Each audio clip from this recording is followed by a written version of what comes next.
And got it. And here we go. What I'd like to introduce is a very important session today presented by Stephen Reed. Now, Stephen is a really well experienced, how do you want to say, program manager for literacy volunteers in Charlottesville, uh, Virginia. And he's speaking on scaffolding techniques with low level English language learners.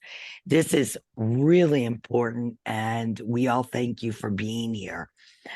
I'd like to just briefly mention that today at 2:45, I'm also inviting you to come to a presentation workshop for the right ingredients for achieving measurable skill gains for ESL. It's presented by Eastern Shore Community College and myself with Burlington English for using Burlington English to get those MSGs. And if you don't know anything about Burlington, Burlington is all about providing you courseware in general English, which is called the core in 6 different levels, civics in 3 levels, grammar, which is additional to what we offer in the core, it's supplemental to your main book, career exploration and soft skills with the beginner, intermediate, advanced, those 3 levels. And then we have English for specific careers, which is over 180 different job specific careers like nursing or childcare. Prepare for CASA's test course. And then supplemental is readers.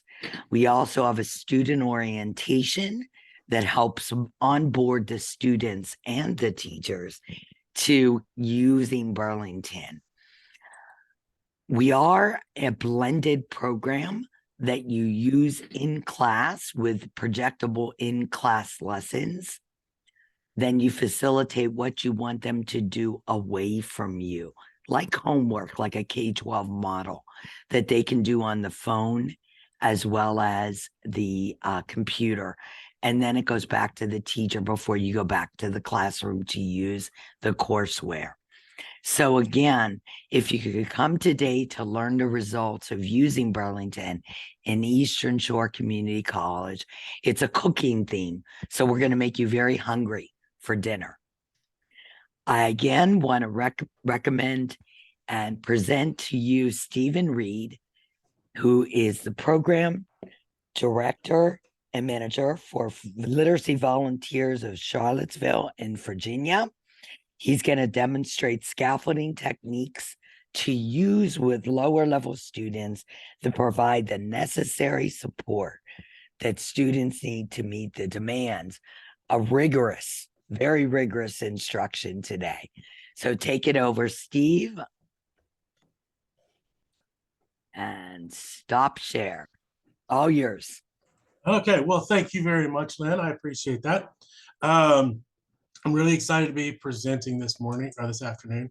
And I had no idea how many people to expect today. So it is nice to see all the people who keep coming in. I'm like, wow, okay, this is a bit bigger than I was expecting. That's great. Okay, so now it is my turn to share my screen. Okay. So yes, as Lynn said, today I'm going to be talking about scaffolding techniques that you can use with language learners. And while a lot of the techniques are going to be aimed for those lower level students, there are going to be some times I'm going to jump in and say, okay, you can also use this with higher level students too. If you care about my bio, I'm assuming you'll be able to get all of these slides, and that's my bio's in there. So to start off, I want to think about this quote from Benjamin Franklin: "Tell me and I forget, teach me and I remember, involve me and I learn." And the goal of what we're going to be doing with our students is having them learn. That's why we are doing what we are doing. We want our students to be successful and retain all the information that we give them. And so, what we're going to be talking about today are the things that you can do in your lessons to help your students maintain or retain all the information that you're giving them. So let's think about scaffolding just as we're starting. It is that assistance that we are providing to help the learning process. We're going to spend time building on the knowledge they already have and the lessons we've already completed, and then moving forward, looking at what we can do to make sure that all of that is bridged together. We're looking at finding ways to make those connections between the older material and the new material we're just starting to look at. This this allows the students to be successful before they even really get into the lesson itself. We're setting them up for success. Uh, Remember that scaffolding is put up to scaffolding is about supporting to build up, and that's what we're going to be what we really need to be focused on. A lot of times people think about scaffolding a lesson to help lower level students catch up to that mid level. What I want us to be thinking about is how we're always just scaffolding to help everybody move up a level, and that's the goal. One of the first techniques that I think is extremely important is pre-teaching vocabulary. Anytime I'm teaching a lesson, I will pull out a handful of words that I think are going to be tricky or unknown to my students, and we're going to start our lesson learning that new vocabulary before they've seen it in the context of whatever the lesson is about. We're going to look at that vocabulary and figure out what we can do to make sure that they know those words as we're getting started. So I often do a little pretest to see how, if they know those words to start with, and then we'll spend some time explicitly teaching each of those words. Also, I'm a big believer in when we're teaching vocabulary, pronunciation is front and center. I think it's very important that we make sure that the new word is pronounced correctly, because as many of you know, it is very difficult to unlearn a bad pronunciation. And so if we focus on that right at the beginning as we're teaching the new words, that's going to help the student have that word locked in solidly with correct pronunciation as they're moving forward. Uh, I also then want to connect it back to that pretest that we were looking at, and how the word was used in the test to see if they can make that connection. And then we'll spend a little bit of time expanding on the word meanings and other words that could be used, looking at synonyms or antonyms and such, so we can find the connections to the new vocabulary. And then I often find it is important and useful to have my students work with a word wall. If you've never used one of these, I really do recommend it. And these can be done either on paper or they can be done electronically. Because here in Charlottesville, my program is designed with one-on-one volunteers matched with our learners. A lot of them have started using their word walls in an electronic format. They'll have like a Google Sheets set up that both the tutor and the student can access, and they will both add words as they go through. The important parts of the word wall, you're going to have the numbers along that first column. And a lot of people are like, well, is that really that necessary? It doesn't seem that necessary when you've got like 15 words on it. It's going to be exciting whenever you pass that 100-word mark, when you pass the 500-word mark, when you pass the 1,000-word mark. That really is exciting for the student to see how many words they have learned and to have that list there tracking their progress. And then it's important to add the date that you learned the lesson, you're learning the new words, whatever the new word is, and then a definition of the word. With some lower level students, you may want to think about using a translation of the word. I do prefer a definition when possible, because that makes them think about the new word in English as opposed to just working through a translation. Sometimes the word will stick a little better if they put down a definition instead of just a translation. And then the next column, thoughts, impressions, sentences, you know, anything that you would like in that last column can be useful. Whatever you can include to help your student remember the word. That's what that column's about. That's why it's important. Whatever the student can come up with that makes that useful.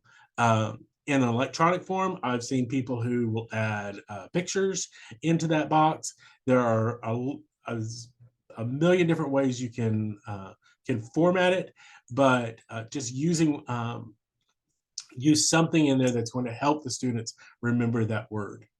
And then that last column, review dates. Review of the word wall makes great warm-up activities for future lessons. As we all know, it's a good idea to start every lesson kind of warming up the class and getting them ready and back into an English-only environment that some of them may not spend a lot of time in outside of class. And so reviewing the word wall is a great warm-up activity. This is an example of the way I would start off using a word wall, and then I could fill in those other blanks as is appropriate with the individual student. Okay. And another advantage of being able to use something like Google Sheets is that you can make as many extra columns as you need to put in ideas um, of what, the thoughts, the impressions, and then another column for sentences and another column for opposites. Whatever columns you want to put in there, just keep adding them in. The next important thing that I use with scaffolding is I really look at how I could tap into my students' prior knowledge. I think it's important that we look at our students' culture as we're thinking about lessons and what we can do to make our lessons culturally relevant. Adding that culturally relevant content can be very useful for the student. They can make those connections between their own culture and their own language, and putting that into play as they're learning English. I think it's a great idea to find translations of literature, folk tales, or stories from your students' cultures, and let them experience that story in English. And then they can talk about how does the translation work based off of the story they know from their own childhood.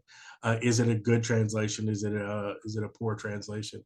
It gives you the opportunity to talk with them and get some conversation rolling about whatever the piece is that you're looking at, and it gives them some ownership of that lesson because they already know the folktale from back in their other country. I also think it's important to think about what are the specific interests of your students. If your student is really into cars or music or art or sports or fashion, whatever they find important and interesting is a great way to build your lessons. We have a student right now who is extremely into video games, way more than his tutor ever thought that she would be.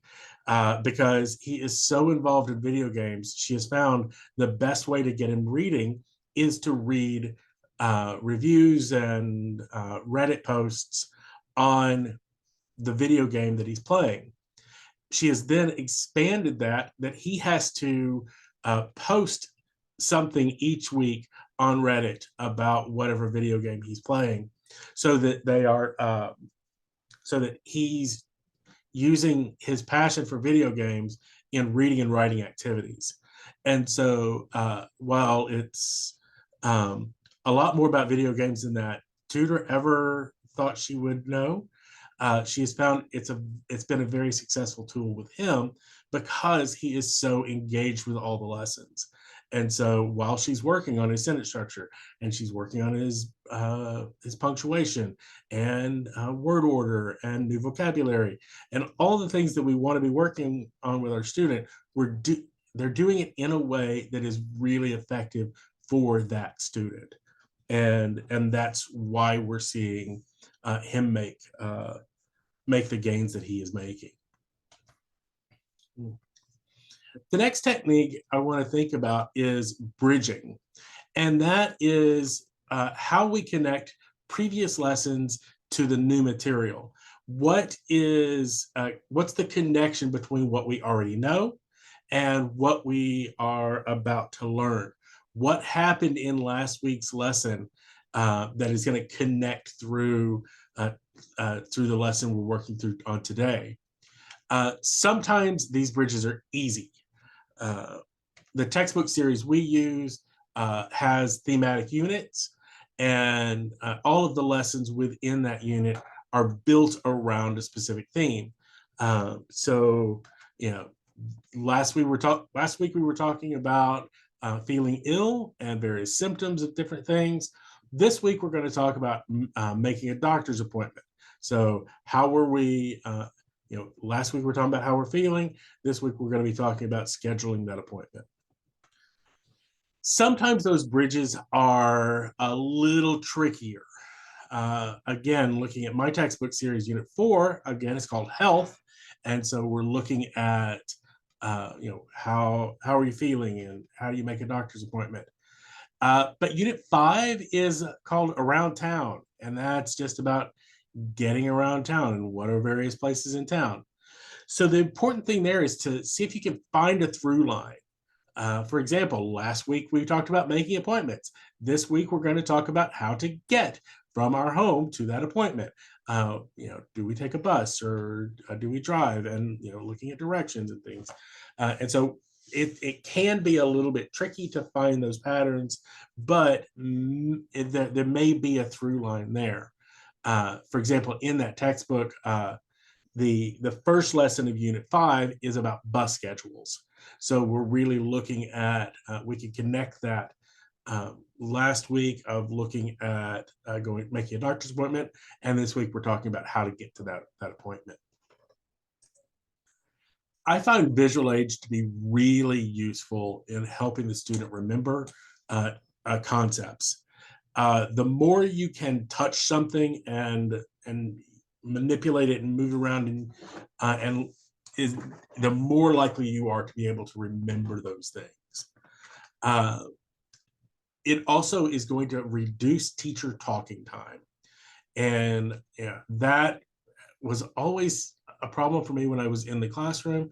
I found I would catch myself talking too much, and I would find ways that I could interject things into the lesson so the students had to respond.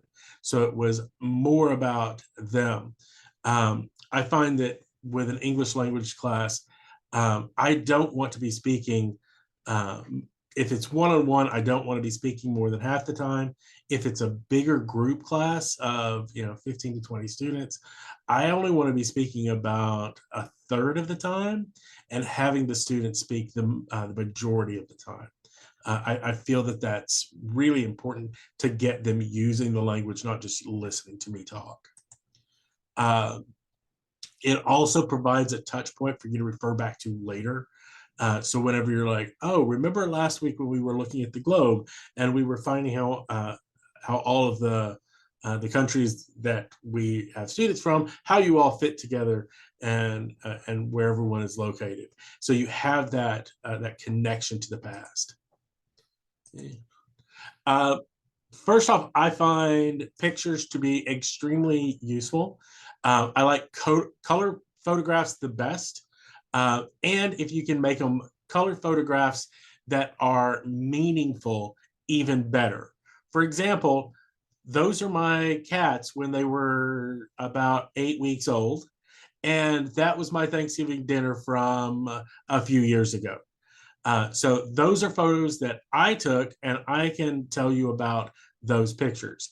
And it's even better whenever you can have your students bring in similar themed pictures and they talk about those, because the connection is not just there's some cats and there's some food on the table. It is those are my cats. That's a dinner I cooked. And so having that connection, I think, is really, really important. I think uh, maps and charts and graphs, things like that, are also really, really useful. There's a US map. We have US maps in all of our classrooms. And then timelines or charts, things like the adverbs of frequency, like always, frequently, sometimes, rarely, never. And how are those words connected to each other? Having that timeline can be very, very helpful. Timelines are also great with verb tenses, when studying verb tenses. Think about whenever you're looking at opposites. For example, the tortoise and the hare, and with fast and slow, or the tallest member of the US Olympic team in Rio versus the smallest member of that team. It's a volleyball player and a gymnast. It looks like he's almost twice her height. Um, and then things like expensive or cheap. Yeah, so using those visuals will help your student make those connections between the words that you're teaching.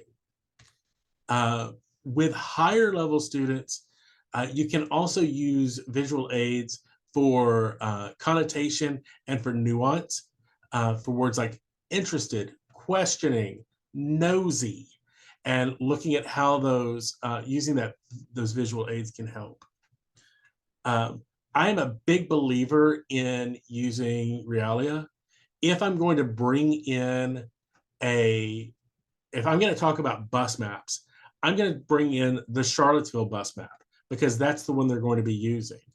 If we're going to be looking at a grocery store flyer, I want it to be the grocery store flyer for the stores in Charlottesville. The weather map, I want a weather map of Virginia so that they can see so they can learn based off of the things that they're actually seeing and using in this community. So find the bus map that works in your town. Find the sales flyer from your grocery stores. That's going to make a difference. One of the problems I often see, particularly with my newer volunteers, is not providing enough wait time. If we think about when we ask a question, uh, as somebody who is a teacher, our goal is to help. That's why we're here. We want to help. And when we don't get an answer right away, our first response is to jump in and help, provide more help. What can we do to help more? And that's not always the best choice. Because if you think about what happens when working with a lower level student, when you ask a question, they will take the words that you've just said, translate them into their language, think about the response, realize they don't have the vocabulary in English to translate their response into English. They'll take it back into their language, rearrange it so that they can use the words they do know in English, and then they speak. All of that takes time. You've got to give your student time to process and talk it out, and let them spend that time thinking about whatever it is you prompted them, and then give them the time to respond. It is very important that you pause for a second and let them function. Now, the key here is watching your students' facial expressions, watching their body language, watching what's going on with them. Are they in processing time, or are they confused about what you are trying to say? So it's important for you to be thinking about and watching them, like, okay, have I given them, are they giving me any nonverbal cues that says that I am thinking about this, or are there nonverbal cues saying I don't understand and I don't know what's going on? But always count to about 10 before you jump in and help. But I strongly recommend watching their body language, watching the facial expressions. That'll help get you a better understanding of what they're needing at that moment. Another technique that I will use for some scaffolding is sentence frames or sentence starters. These allow the student to produce language they wouldn't be able to produce on their own, because we've given them big pieces of it to get them started. Frames like "I know," and then they can finish that sentence, or "this word reminds me of," and let them finish that sentence. So whatever you can provide to help your students complete that response is going to be it's going to be helpful for your student to kind of move them into using the new skill while providing them the foundation that kind of gets the ball rolling. These can be scaffolded further. So for like lower level students, provide words and limited options. For example, pencil and desk. So they would just have to find the pencil in the picture, or find the desk. And so by giving them that extra help, that extra support, you can make those connections a little easier. And I think that this is something that, as you get to know your students, you get to know your classes, you'll understand how much extra support they need. If they were going to fill out this sentence, the blank is on the blank, they see a picture of the desk and the pencils, and then they can make that statement because the words are already there for them. The pencil is on the desk. Okay. When you're working with intermediate students, give the solid intro to direct where you want the sentence to go, but don't provide the words to fill in the blank. So, I'm hungry. I should what? My car is blank. I should call a mechanic. So this gives them the frame around, and they just need to recall that specific vocabulary. So it gives them some help, but doesn't provide as much as you would with a lower student. And then with a higher level student, open-ended phrases are a great way to go. In my free time, I like to, and let them just kind of finish that sentence from there. My favorite food is blank because, and then let them finish that sentence. Okay. I think it's really important to use frequent comprehension checks. When I'm working with a group of students, I always want to jump in and ask, "How are you feeling? Do you understand? Are you with me?" So that I get an idea of where they are, and I make sure that I don't lose them at any point. Um, Most of these comprehension checks are quick. Just a little brief pause in what we're working on to jump in, see how everybody's feeling, and then jump back into the lesson. Um, and that gives you the opportunity to be responsive to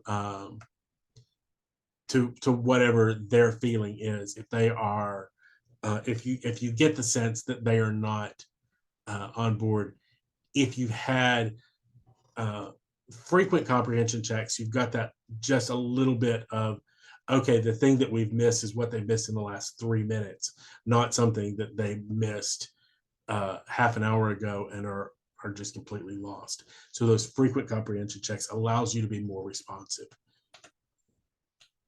I also think it's important to ask different types of comprehension questions to kind of look at things from different angles. So, do you understand? What does this mean?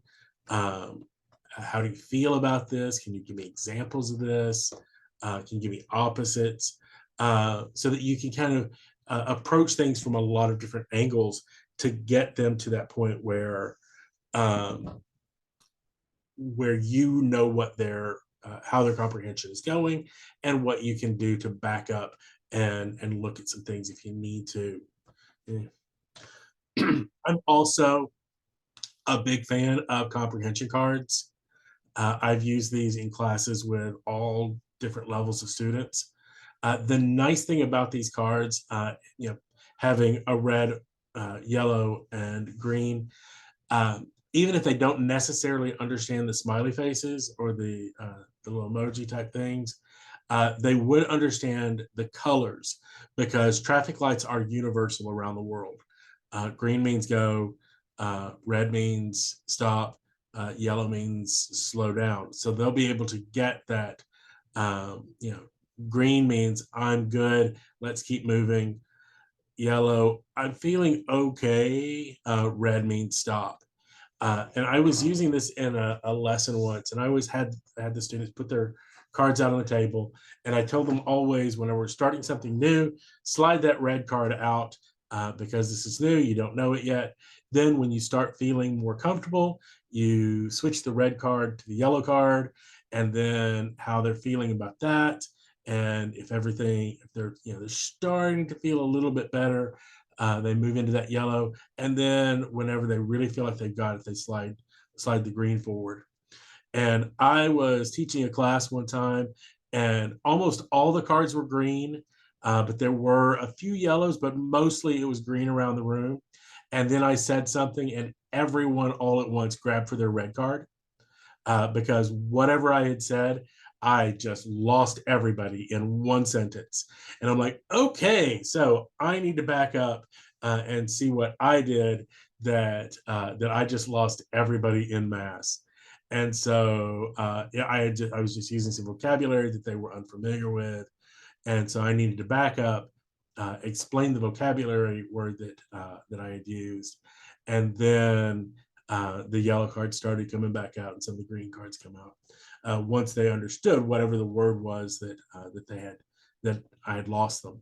And so that's one of those times where it's really important for me for the students to give me feedback as I'm teaching, and giving them the tools that allow them to do that uh, can be really helpful for you as a teacher, and certainly for them as a student, and for their success. It gives them that chance um, to let you know how they're feeling and what you need to be doing in your with your lesson.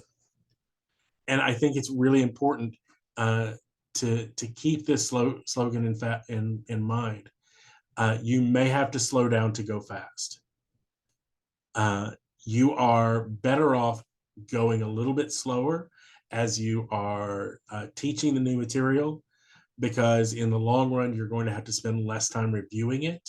And so you'll be able to move on to new material quicker if you have spent the time at the beginning really building up their success by providing that extra bit of framework that you can do in all of your lessons to make sure that they're understanding everything.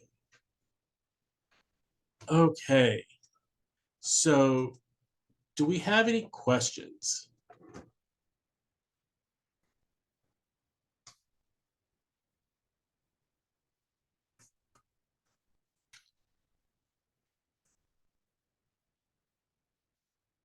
Really? No questions. Okay. That's not what I was expecting. If you do have questions, you can either unmute and ask them, or you can type them in the chat. I don't see any new messages in the chat as I was going.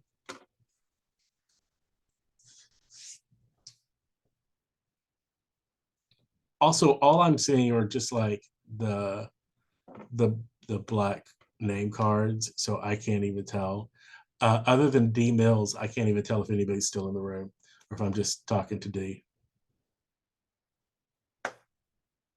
Um, Anna Gibson, I like the red, yellow, and green cards. I have found those to be just really successful in every class that I've used them. It gives the students the kind of the ownership of the lesson. It gives them that opportunity to let you know how they're feeling. You can also use those during any of your other checks for understanding. You can just say um, that, how are you feeling right now? Hold up your card. Show me which one, how you're feeling right now about this. And, if you're getting a lot of green cards, you're doing good. If you're getting a lot of red cards, you're like, okay, let's see where everyone's confusion is. And so you can kind of back up uh, and and reteach whatever you need to. Um, so can we get an outline of scaffolding techniques? I think you're going to be able to get access to my slides. Um, is there anybody from VAACE here that could answer that question? Yes, I think you are able to send them to us, Stephen, and then we'll make sure that they're able to be disseminated. Okay, great. Um, Darlene says, thanks for sharing your word wall. How do you share this with learners? WhatsApp, Telegram, Remind. What I have found to be um, the best way is Google Sheets, because you can share that with the learners, and depending on how many you're working with the one-on-ones that we have here, we have most of the time the student gets full editing capabilities, and so they can look at the words and add new ones. And a lot of times what we'll see is the student will have been adding words throughout the week. Anytime they run across a word that they don't know, they'll just add it to the word wall. And then one of the things the tutor does in their warm-up sessions is they'll go to the word wall and see what new words are there, and they'll work through them together and fill in the rest of the column.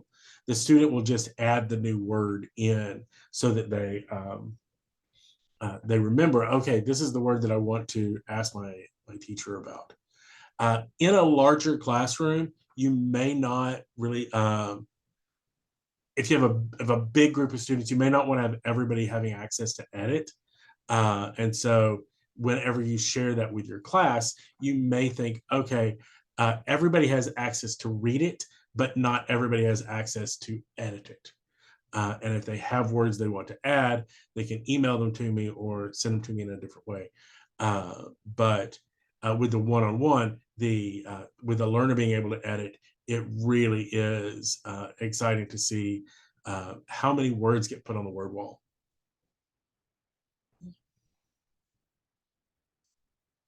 Darlene, are you working, is your program one-on-one or in large groups?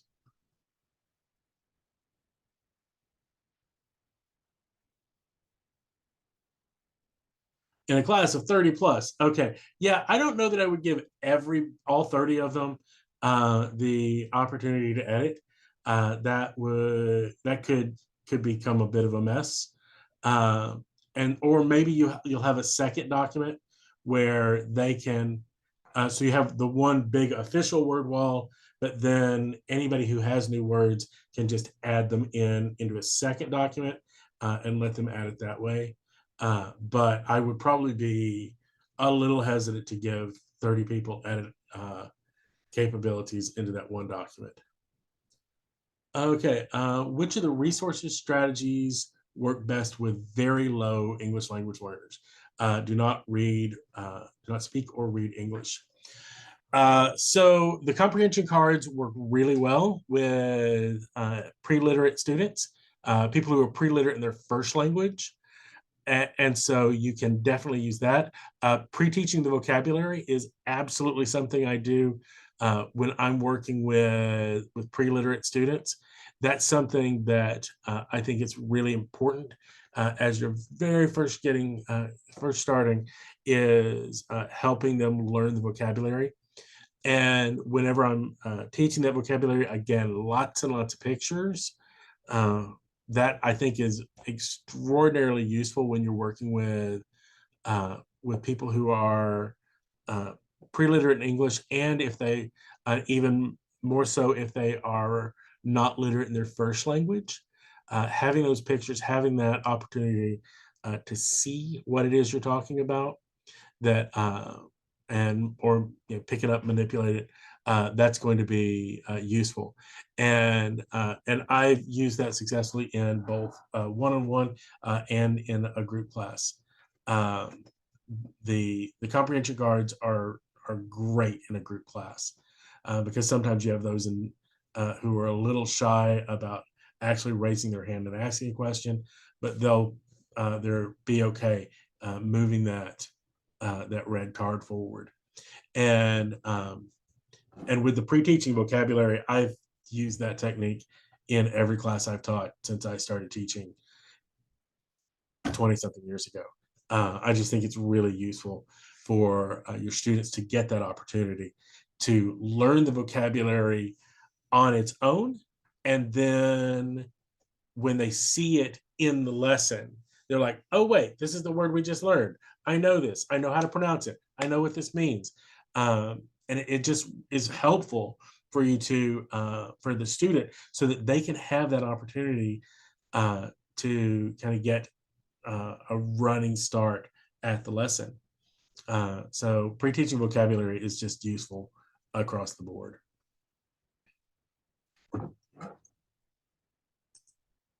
What other questions?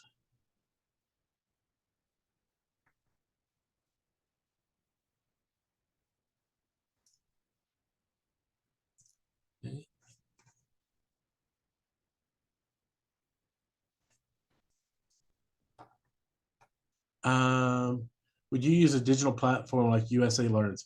We do use digital platforms with even the most foundation level student. The way our program works is all of our students will start on a computer-based learning program whenever they first enroll with us, because we use that as kind of a twofold approach. One, we are finding out, what their level is. We give them a pretest whenever they register, but as we all know, pretests are not always super accurate. You'll have students who come in and they get really nervous during that test and they don't perform as well as they could. And so we use digital platforms to kind of get a more accurate reading on what their strengths and weaknesses are. And then it also gives us an opportunity to see if they really do have the time in their schedule to meet with their volunteer. And so they spend usually 4 to 8 weeks working in a computer-based learning program before they start with a volunteer. And so having them work that way, we get a lot of information from that. It also gives them something that gets them started right away. Like if I have a student who does an intake today, we can put them on a computer-based learning program tomorrow if that's how quickly they want to start. And so we can get them working right away. Then we're getting more information about the skill set, and then they'll be matched with a volunteer. When we are at that point where they're matched with a volunteer, we have a lot more information that we can provide to give an accurate picture to the volunteer. You mentioned teaching pronunciation. Is there a specific system that you use? I don't have any like prescribed system for teaching pronunciation. I look at breaking the word apart so that I can use, so that I understand, so that they understand what is going to be happening with their mouth and such as they're saying the words. And then also I just watch carefully to see where the mistakes are happening based on facial structure and such. Do I teach this in small groups? Most of the techniques that I have talked about in this presentation, I have used with groups to as large as about 20, 25 maybe, and down to 1. And so, so all of the techniques that I've talked about in this are just things that I've done in my classes, whether I'm working one-on-one with a student or I'm working in a big group. Do you ever teach low ELLs students their alphabet? If so, what technique do you use? This is a soapbox for me. Thank you for providing it, Mary. And so I'm going to crawl right up on this soapbox right now. Do I think that when I'm working with a very, very low level student who is not, who is completely pre-literate and does not have the Latin alphabet, I think that teaching the alphabet from beginning to end is an enormous mistake. I think it's overwhelming. We have, and I lost somebody immediately whenever I said that. Somebody just checked out. I hope it's not because they were offended by what I said. But I think teaching, trying to go through and start with A and go to Z and memorize these 26 symbols. And then we're going to do it again with lowercase. And then we're going to do it again with script letters. And it's just overwhelming. And so I think it's a terrible idea to go in and just overload them with symbols, particularly if they aren't literate in their first language. If they don't have a connection of sound to symbol in one language, and then we start trying to teach it to them in another language that they don't speak, I feel like that's setting them up for failure. So what I do is I start with the letters in their names, and then their address, and then their spouse's names, and then their children's names, and slowly going through and learning and making that connection between this symbol and this sound, this symbol and this sound, and get them to that point where they're really understanding all of that. And then what you'll find is little by little, you kind of have covered most of the alphabet. Then once they're comfortable enough with that basic writing, then you can go through and go, okay, so now that you know a whole bunch of these letters and you know how they sound, let's put it in order. This is the order we use. But I think that trying to teach it all at once is not great. And Danielle says, seems great in one-to-one, but what about group settings? Absolutely, in a group setting as well. I think I think what's going to end up happening in a group setting is you're going to have a few people who, if you start A and go to Z, you're going to have a couple of people who get it, because you may have a class of people who, a third of them have some level of education in their language, even if it's not a language that uses the Latin alphabet. They'll start with that and they'll kind of put the pieces together on their own, and they'll get there. And then you're going to have a big chunk of the class that's completely lost and aren't going to be able to pick it up. And so even when I'm working with a group of 20 beginners, we start by let's write our name. And that takes a lot of legwork on the teacher's part. I'm aware of that. And if you've got 30 people in the class, I hope that you're not in there alone, because you're going to need the support of at least one or two other volunteers who can come in and help get you working on that kind of a divide and conquer technique. But I always start with let's look at the letters that are important to you, the letters in your name. And if that means me going around the room and writing all of their names, or me having a sheet of paper with all of their names written at the top of it, passing them out and having them copy the letters as they're learning the letters of their name. That's what I'll do. But and then what we'll do is we'll start. I'll have them work with the person sitting next to them and then write their name, and so they're learning how to write their neighbor's name.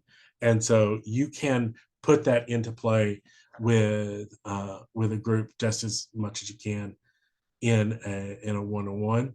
But I just find that trying to teach all of that in that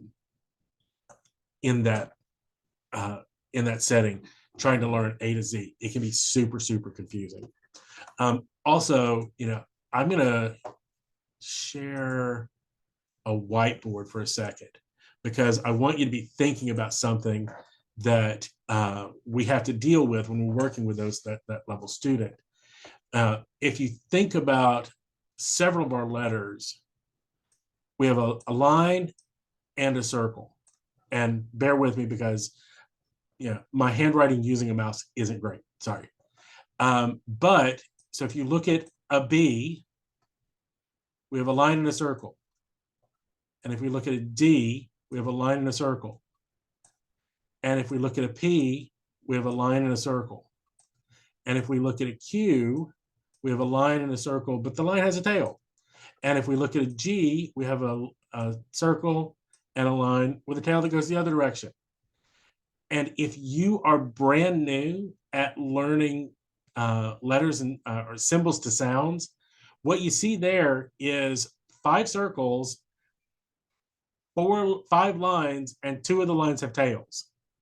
And that's overwhelming if you are just throwing all of that at one time, because it really just looks like a bunch of lines and circles.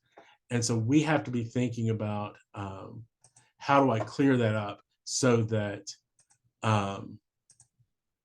that we can make that easier for our students to learn. Like I said, soapbox. I'm happy to crawl up on this soapbox, and I will anytime anybody gives me a little bit of a chance. Okay, what other questions we got?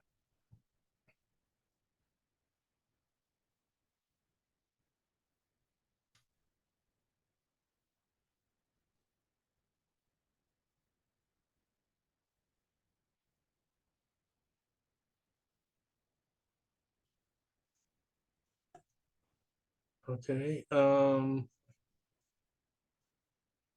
we supposed to go to the top of the hour, or is it a little past the top? I don't remember how long this presentation is. It's right at the Right at the top top. of the hour. Okay. So we only have about 5 or 6 more minutes. So but that is enough time for another question or two if you have them. And I'd be glad to answer. And I'll try not to crawl up on any more soapboxes.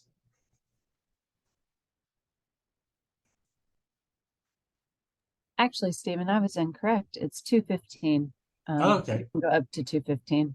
Okay. Sorry about that. Okay. So we have about 20 minutes. So that does give me time to crawl up on a soapbox.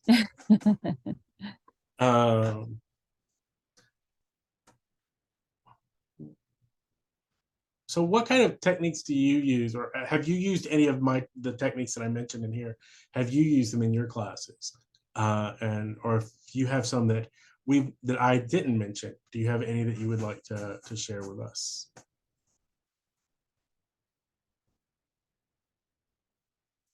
Any ideas for teaching digital resilience for emergent readers and writers? Oh, that one's tricky, because with emergent readers and writers, a lot of times what you're going to be starting with with digital learning is just the absolute foundations of how to use a mouse, how to click, how to double click, things like that. And so that can be tough. And also I found that a lot of times once the students get the opportunity to not be doing the computer-based learning, when they get their volunteer, they will drop it quickly because they find it difficult. But what I do try to encourage is, if they may not necessarily be comfortable on a computer, they should get more comfortable with using their phone and what their phone is capable of.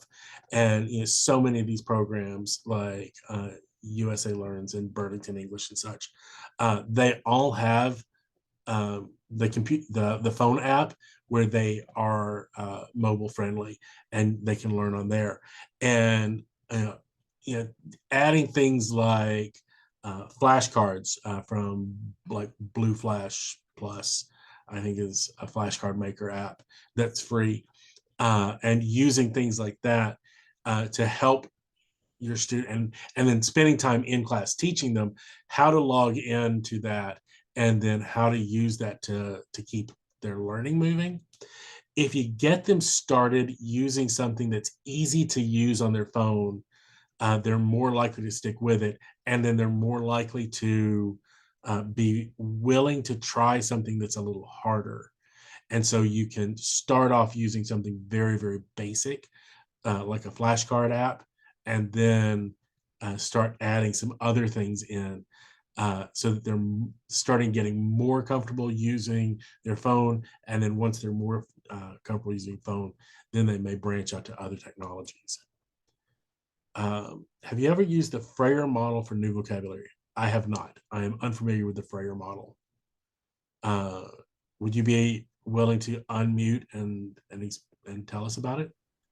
Sure. It seems very similar to what you were talking about with your vocabulary word wall, but basically, there's like an oval or a circle in the middle, and that's the new vocabulary. And then there's generally like 4 boxes. It's a graphic organizer in essence.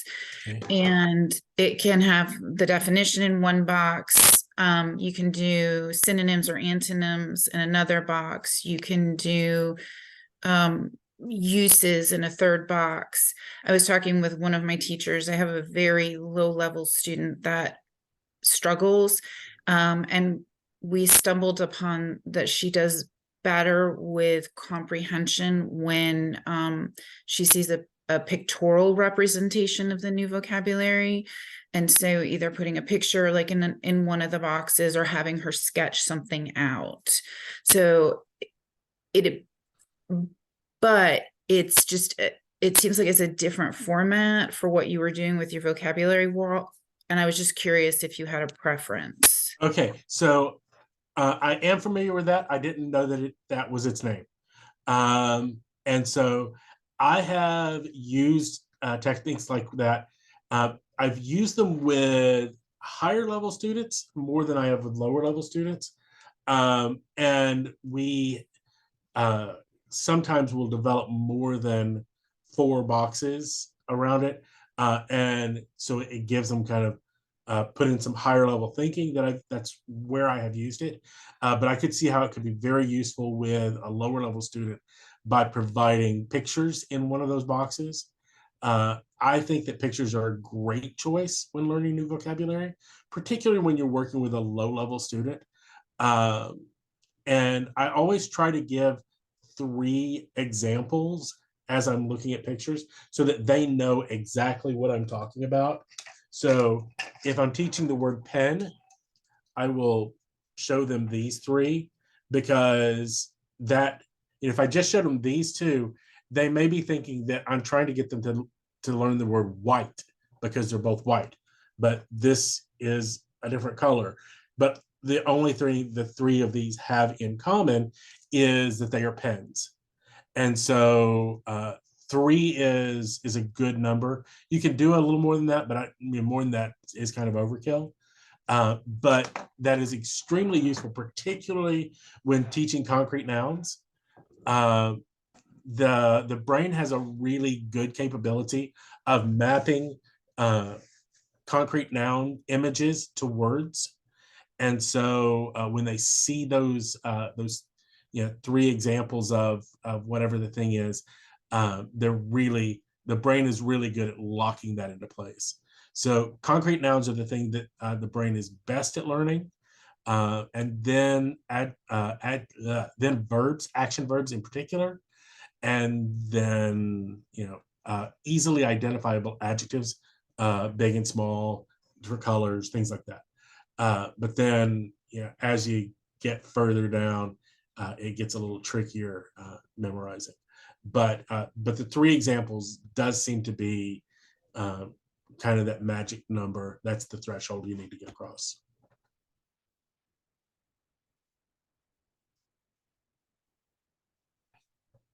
Okay. Yes, smartphones in class, so good. Okay, I've run into teachers who are like, I don't want them having their cell phones out during class. I think it's distracting. I've always been more of the mindset of, okay, everybody break out your phone because I'm going to teach you how to use it. They have that little computer in their pockets. Put this thing to work. And so they have it, they're going to use it, it's always available to them. So if they're going to get distracted by using it, get them distracted learning your flashcards, get them distracted using their grammar lessons. And so while they're standing in line at the grocery store, have them break out their phone and learn 2 or 3 new words or practice some of their vocabulary. Just give it that opportunity to put that little computer in their pocket to work. I'm a big believer in if they're going to have the technology with them all the time, why would I not want to use it? Instead of jumping on and playing a game, why don't you jump on and practice your vocabulary words?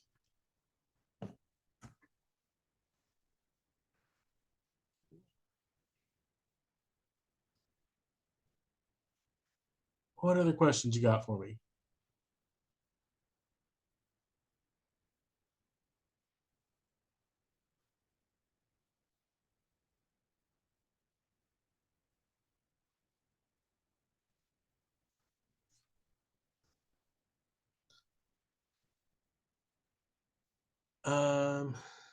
Can you explain some more about how to connect the explicitly taught vocabulary back to the pretest you give?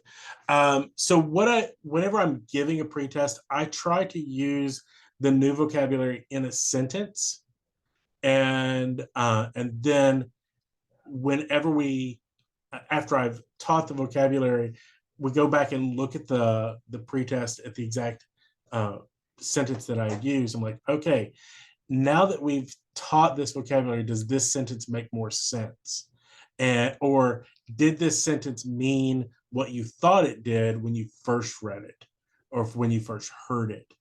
Now that you have learned exactly what the vocabulary is, do you see a difference between what you thought it meant and what it actually does mean?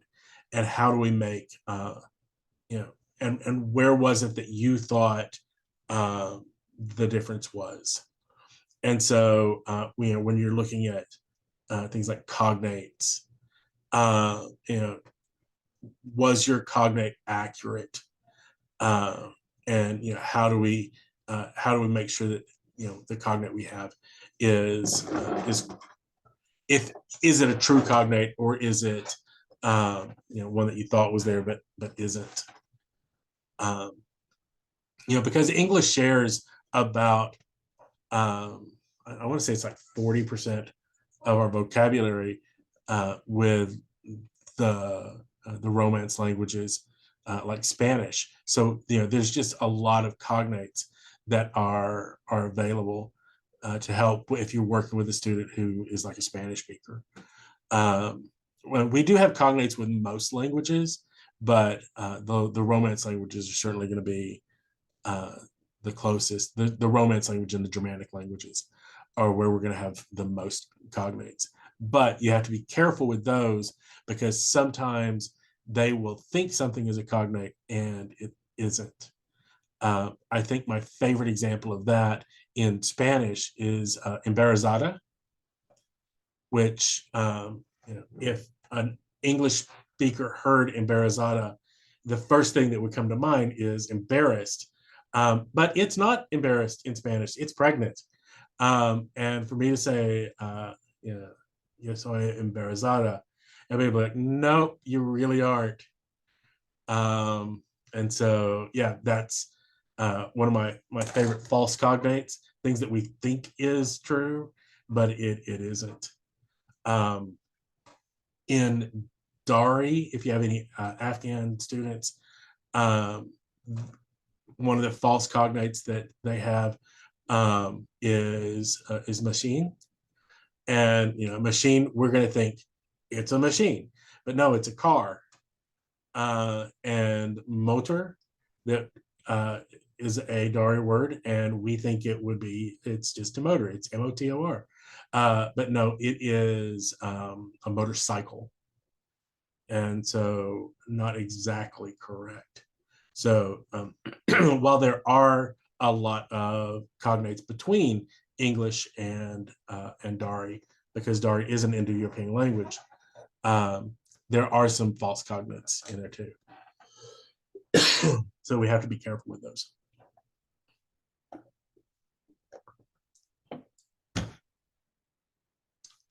Okay. Any other questions?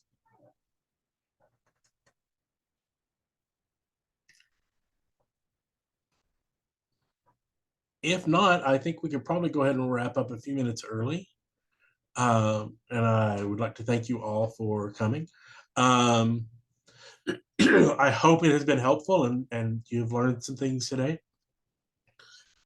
If you have any questions, my email address is going to be included in the PowerPoint, so you'll be able to find me there, or you can just find me at Literacy Volunteer Charlottesville, Alabama, and I would be happy to help.